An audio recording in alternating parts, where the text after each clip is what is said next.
The number one mistake I see with calisthenics beginners trying to build muscle is that they're over-optimizing their routines. They're jumping from exercise to exercise, routine to routine, workout to workout, not sticking to anything consistently, and they wonder why they're not making progress. The 8 exercises that I'm going to show you in today's video will assure you that you're making progress, but you got to stick to these exercises. Let's get into the video. And for everyone who is interested in a full course explaining everything about building muscle with calisthenics, it's in the top link in the description. Let's get it going. Let's get into the first exercise that we have to stay consistent on in order to build the maximum amount of muscle in our upper body, and that is going to be ring pull-ups. Now, when it comes to the ring pull-ups, I've explained multiple times why you should use rings in your training routines. Even in my full Jacked by Calisthenics course, I have all explained why you need to actually increase your ring strength, why this will actually ensure you that you will gain muscle and that you will build muscle in your back and basically every other muscle in your upper body. For the past just month, I have been including basically rings every single day into my training routine, and I got my physique changed quickly. So just know, if you use rings in your training consistently, you will build muscle. Now, if you're looking for your own rings, click the second link in the description, use the code BARS10, and you'll have your rings with a discount code. So ring pull-ups are one of the best back exercises because you can modify them to the way that you want to modify them to get the most out of your back, basically. The reason why I like it is because I actually twist and turn while I'm doing these ring pull-ups. And I always use a bodybuilding style training with ring training. Why is that? Because ring training is very, very difficult. And I don't think, in my opinion at least, it's not supposed to be used for incredibly high reps. This is a hypertrophy tool. If you want to build muscle, this is the tool that you should use. Every single time I do pull-ups with the rings and I turn the rings outwards at the bottom when I'm in the stretch position, I can actually stretch my lats to a greater extent when I turn my wrist pronated, getting my palms away from my face basically. And the moment I go up again, I want to turn them in to get a better squeeze in my back. That is why you should include the ring pull-up, because it's literally the best vertical pull exercises in general that you can start doing. Also, a very good variation of doing this is doing a wide version.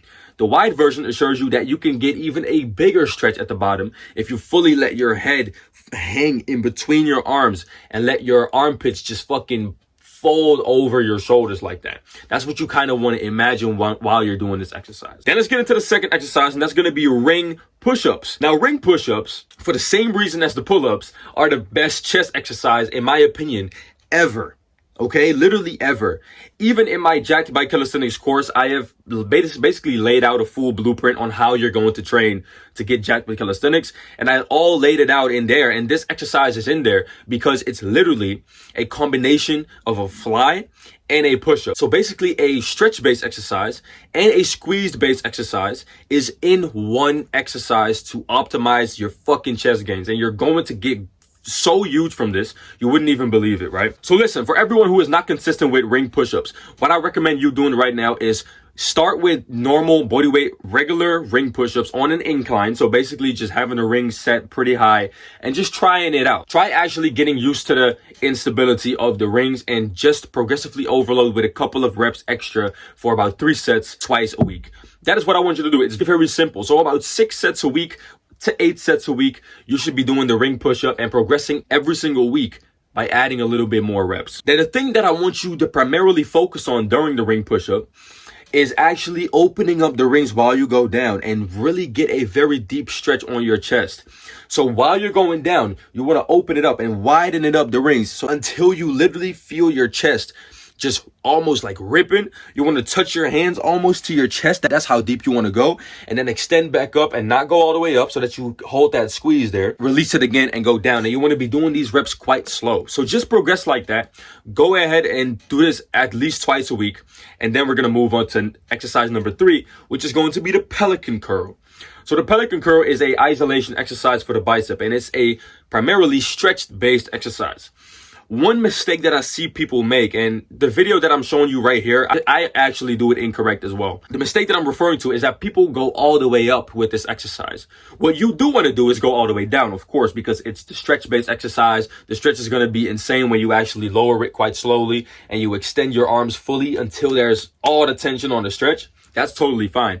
But when you go all the way up, The more you go up, the less tension there is going to be. So you do not want to go all the way up because you're going to lose tension. And the moment when you actually lose tension, there is no muscle being built. The muscle is resting. So you're basically cheating. So what you want to do is stretch it fully all the way out, but don't go all the way up. So go about halfway and then go down again. So you want to basically only be doing lengthened partials. That is a full rep of the Pelican curl. You do not need to be curling all the way up. Listen, there are people who are very strong and they can do Hefesto curls and stuff like that, where you're basically doing this variation as well, but by fully hanging in your entire body weight. That's insane. But if you're doing it like this, do not go all the way up, because at the top you will lose tension and you will lose muscle. You're leaving gains on the table. Let's move into exercise number 4, and that's going to be the elevated pike push-up. Now listen, I'm planning to actually make progress in this exercise by moving it to the rings. Listen, elevated pike push-ups on rings, I've never done it, but the reason why I want to start getting into it is because it's a new layer of gains that I can unlock for my shoulders. Even right now, I'm still really not used to the elevated pike push-up because I'm still trying to get my reps up there, get 5 sets of 10 type style. I'm still trying to get more reps out of this and more out of this exercise and hopefully progress even further. But once I actually did that, I'm going to start moving to the rings and progress the same way I was doing on the floor on the rings. And that is something that you want to do. Now, if you cannot do the elevated pike push-up yet, I want you to actually get into the normal pike push-up on the floor or Hindu push-ups and progress with those about 6 to 8 sets a week and doing them twice a week. That will assure you that you will gain big shoulders. Listen, in calisthenics, we have to do upside down work to gain shoulder size, right? In weightlifting, it's all going to be overhead. It's way easier. You just stand or you sit and you lift something over your head. In calisthenics, we have to fully flip our bodies to work our shoulders.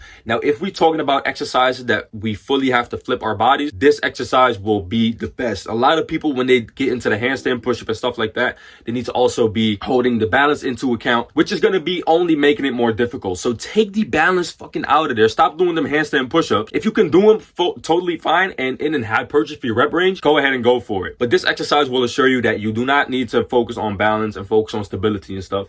You just do the shoulder exercise. You go down diagonally, you go up diagonally, and you fucking progress twice a week. Let's get it. Then we have the ring rows, exercise number 5. Now, this is something that, again, you want to do always with the rings. The rings are the best fucking equipment to be doing rows with. A lot of people, when they get into calisthenics, they start doing rows on the regular bars and they do them very quickly. Listen, you have to treat this like it's a real bodybuilding type movement, right? The only thing that I will give weightlifting a plus point is that when you do rows with weightlifting, a lot of times our spinal erectors and our lower back is also working with it. That's something that you cannot do with this. But at the other side, it's kind of a pro because now you're only focusing on the upper back and trying to create thickness in that area. And you can, of course, still do maybe some different exercise on the side for lower back. But if you want to primarily focus on your upper back, this is probably the best exercise that you can do. Now, what I want you to do when it comes to the form and the volume and all that stuff is you want to go up very fast, hold it for a little bit, and then go down pretty fucking slow and turn the rings outwards and let your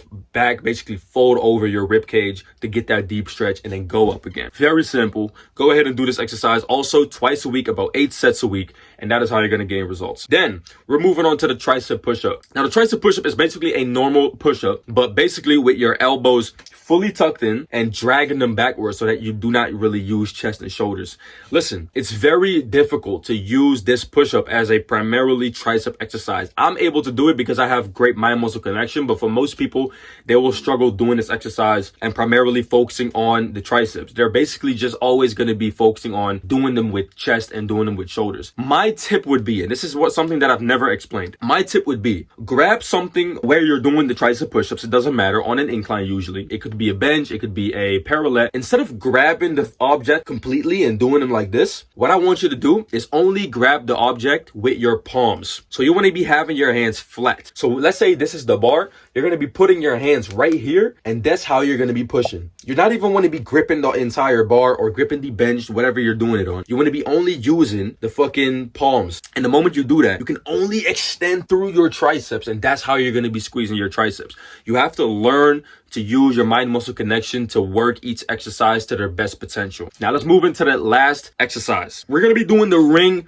upright rows. Now listen, a lot of people, and I actually this gets me aggravated, bro. A lot of people talk online. They know what they're talking about when it comes to certain exercises and what they work. Listen, a face pull doesn't mean that it works the rear delts. A lot of people, they attach rear delts automatically to face pull. It doesn't really work your rear delts as much as you think it does. It works your lateral deltoid more than actually your rear delt. This exercise right here, most people will say, oh yeah, this is a face pull, you know, a ring face pull.